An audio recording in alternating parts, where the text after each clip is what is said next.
Did you know that we ideally go into a different place in our brain during our birthing process? One of the important things for you to do during your birth when you're working on achieving a vaginal birth after cesarean is you want to help yourself to become intuitive during this process. So we spend a lot of our life in our thinking, judging, planning brain. It's called our prefrontal cortex.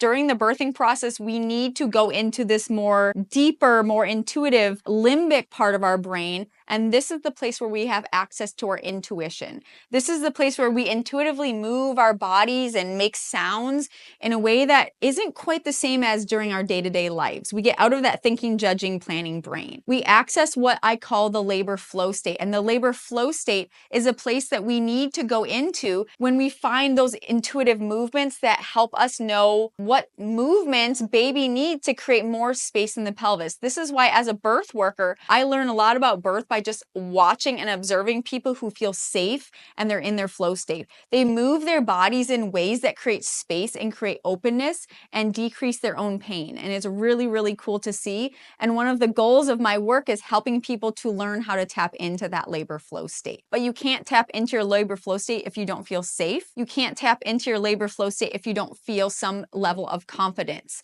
I believe I can do this. Otherwise, you're just going to go into the state of anxiety, the state of fight or flight. You're going to tense the muscles, and that's not a great place for allowing our muscles to dilate in a face.